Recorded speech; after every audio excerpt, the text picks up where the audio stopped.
Yo, what's up, people? It is Ryan Dent here, and we're going to be diving into our new lesson series for April. Before we do that, let's pray. Guys, thank you so much for this day, Father. I thank you for your truth in your word, Lord. I pray that it would just give us the hope we need and the guidance into trusting you as we should during these times. To your son's name, I pray. Amen. All right, yo, have you guys seen this new trend? Maybe you don't have Instagram, maybe you do. You've probably heard about it at least. But this new trend on Instagram called Until Tomorrow. This is my Until Tomorrow photo, and I'll explain it to you in a second. But the idea of this trend is, if you don't know, is to post an old, embarrassing photo of yourself for 24 hours and then take it down. Now, this is a pretty embarrassing photo. Yes, that is me from 2009 when I was 19 years old, and it was at college. This is a dorm room. I'm set up and getting prepared for battle. Below there is a Nerf sword I have with me, my Nerf battle axe from that night. But we went out to East Campus, about 20 of us, and we had a giant LARP battle.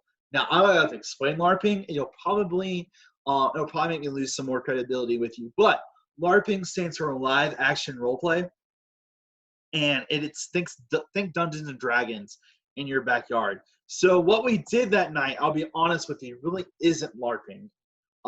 We did not do Dungeons and Dragons, but more looked like this. That's my boy Corbin in the bottom left in his cardboard armor, looking like a straight up boss. My friend Corey's in the front here with his Nerf sword. That was our campus minister. He leads us spiritually and into battle because he was the sergeant. But what we did really wasn't LARPing. It's more or less like a fighting ring, and we all walked away with cuts and bruises. But this is my Until Tomorrow photo that I posted yesterday. And the idea is you post something embarrassing of yourself from your past for 24 hours. The next day, after 24 hours up, you take it down. And that's the whole deal of this viral internet trend that's going on right now. But our series that we're doing is called Until Tomorrow. And Until Tomorrow is simply just a snapshot of your life and an embarrassing thing from the past. But here's the reality. What's going on in the world right now? Life might not feel like a snapshot right now, right? Like life right now doesn't feel like an until tomorrow moment. What's going on in the world right now doesn't feel like a snapshot. Unlike a photo post, I don't have to explain. I feel like maybe I have to have the right answers right now. I have to be able to explain what's going on in the world today. I feel like everyone deserves the right answers. You probably feel this way too. And this isn't just a virus thing either. This whole idea of needing to explain things or explain them away. So check out this story. So I don't know if you've heard of this story before. There's this dude, and his name is Eric LeGrand. And back in 2010, he played football at the University of Rutgers. All right, and he was really good. He was a defensive end or defensive tackle, and he probably had dreams of playing in the NFL, or maybe it was that scholarship money would get him a degree, and he'd go on from there into his career. But this dude, he makes one tackle, and by chance, this tackle, it hits the collision, affects him in such a way that he's paralyzed now for life. And he's gained some mobility back, but still really dangerous. Think about this. Every day spent paralyzed is him missing out on something that he loved. It isn't just one snapshot pick or one moment in time for Eric. It's the chance that you take when you make a tackle in football. Something could go wrong, and it alters your life forever. God didn't do this to Eric, but he didn't necessarily stop it from happening either. For us, when today is bad, then we're saying, it'll be bad until tomorrow. If I go to bed, tomorrow will be a new day. What if, like Eric, that until tomorrow moments of our lives, they never come?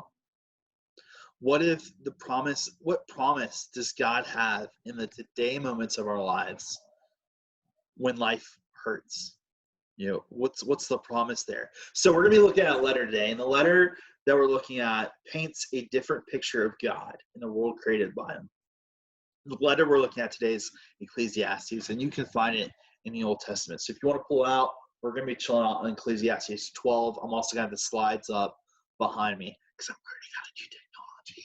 Anyways, so it's a dialogue. This letter is a dialogue between the wise skeptic and the teacher. And the skeptic, he says everything, it's really depressing. He says everything in life is meaningless. Think about it like this. It's a big game of chance. There's no tomorrow until tomorrow moment. Or maybe there is. It really doesn't matter. Everything has the potential to fall apart or succeed. Doesn't matter if you're good or you're bad. If you follow God or don't follow God, everything is meaningless. And you're just chasing after the wind. That's what it feels like he's saying in the first 11 chapters. You can follow God or don't follow God. Sun's going to shine on you or it's not going to shine on you. It doesn't matter if you follow him or not, because we all die. And that's this story. It's really, really depressing. Really depressing. So it kind of plays out like this. So here's the next slide that I want to show you guys. And it's this verse from chapter 12. And it's verse 8. And it says this. Meaningless, says the teacher. Everything is meaningless. And that's what it says. It sounds pretty contrary to what you probably grew up on if you grew up a Christian in a Christian household. So think about it like this.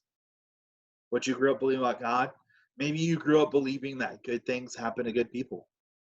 That if you're faithful and good, God will make sure good things happen. They come your way. These statements are not true, and they're not true, all right? They aren't not true. What am I saying here? I'm going to explain it to you in a second. But if you were to go one book before Ecclesiastes, in the book of Proverbs, which is written by one of the same guys that helped write this book or wrote this book, he writes about wisdom as this garland around your neck, these fine jewels that if you wear them, they can prolong the days of your life. They can be a blessing to you. I know, like, if you're like me, if you place your hope in Jesus, you've been blessed. Like, God's blessed you in immeasurable ways. I'm sitting right here talking to you guys. I'm blessed with community that I might not have in this instance, with everything going on, with being social distance. So Proverbs, they make these claims where God seems like someone who takes care of his people, whereas Ecclesiastes doesn't necessarily for the first 11 chapters. And definitely not in this statement, in verse 8. So what does this all mean? So think about it like this. You could save up money only to have a virus crash the economy, wipe out your bank account.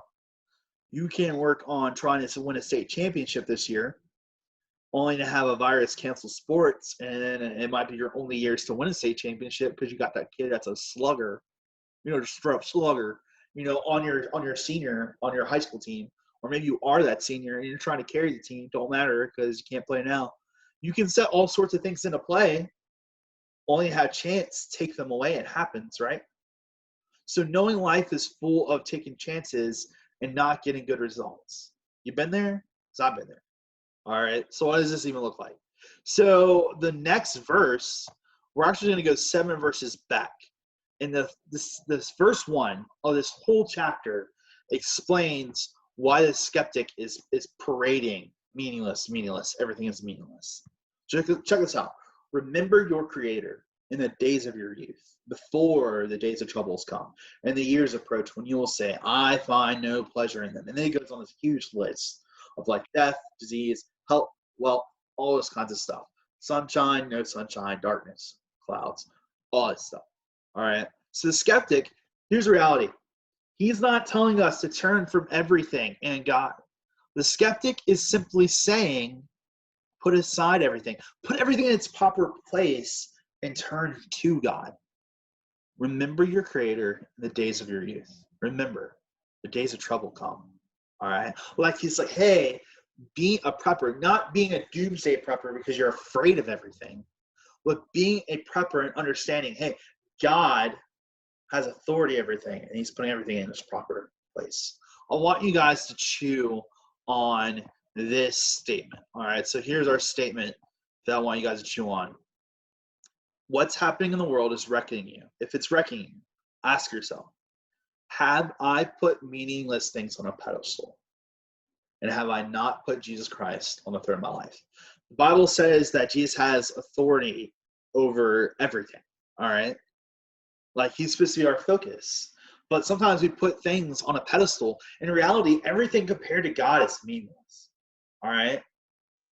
He puts things in their proper place. He's what gives things meaning. He's what gives us purpose. But sometimes what we do is we make idols of things, right? We worship them over God, or we make God a side-by-side companion with these things. Like, if I don't have this, man, like, God must be bad. This is what we do. All right, so my question for you guys in this moment where you have all this free time to ponder and to question, here's a question that's worth asking. Have I put meaningless things on a pedestal? Have I not put Jesus Christ on the throne of my life? You know, if you haven't put Jesus on the throne of your life, your world, man, it will get wrecked at times. When trouble comes, and there's always a chance that trouble will come, the only constant, as we said last week, is Jesus. Life is inconsistent, but Jesus is consistent. So our next passage, so we're going to be going to the end of chapter 12. We just read verse 8, and we read verse 1. Verses 13 through 14 say this. The teacher and the skeptic, they make this conclusion at the end of Ecclesiastes. Now, all has been heard.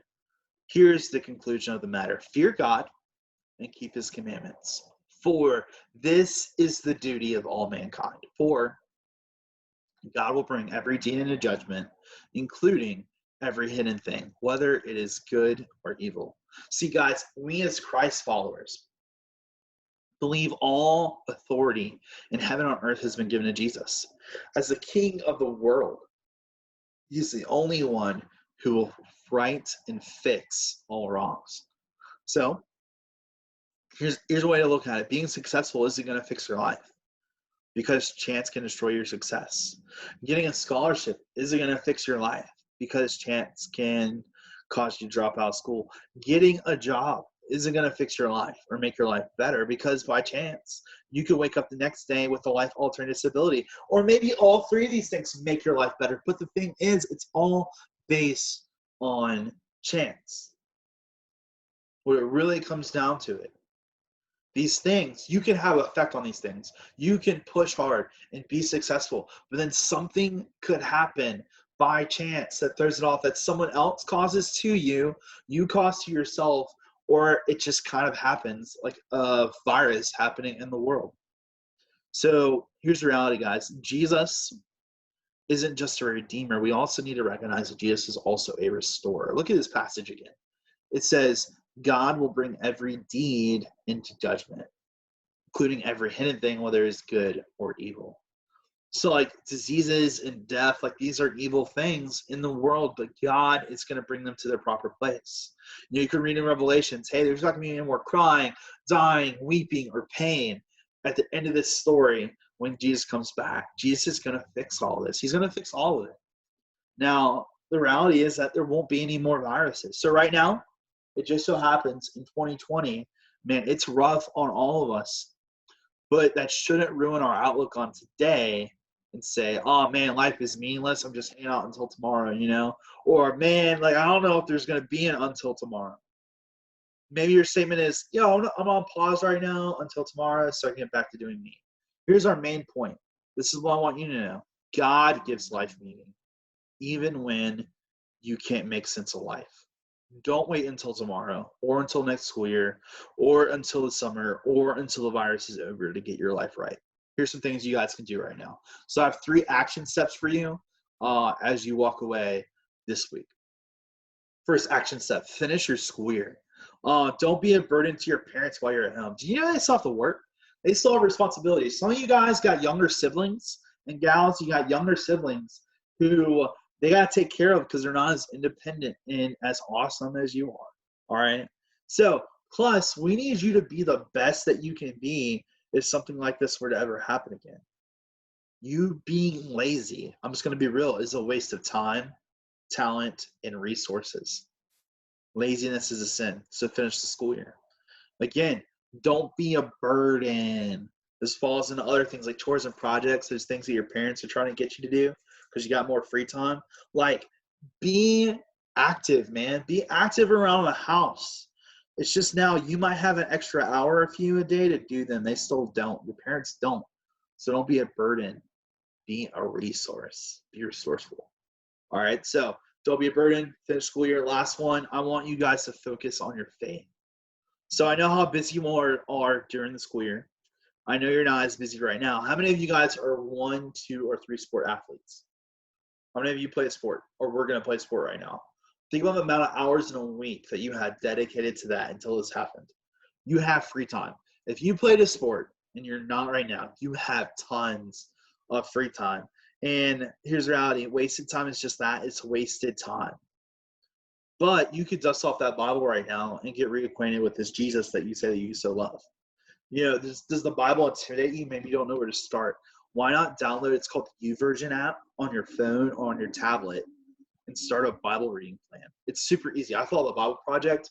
Super easy to start a Bible reading plan on there. Just search Bible Project and start one. It has cool videos you can watch every day. It takes 5 minutes. You know, don't believe the lie that things will be bad and grim until tomorrow when Jesus is telling you to follow him today. Your life begins the moment you start following Jesus. So fear the Lord. Don't fear whatever's going on right now. Fear the Lord. Put him in his place. Put everything else below him. Follow his commands. Do it now so when trouble comes, you're ready. Your life begins the moment you start following Jesus. Jesus gives your life meaning, even when you can't make sense of life. Yo, see you guys on Zoom tonight. We're going to have a sweet time. We're going to do some challenges. I'm going to win some new cards this weekend on Zion. All right, cool. We'll see. I'll see you guys later. Peace.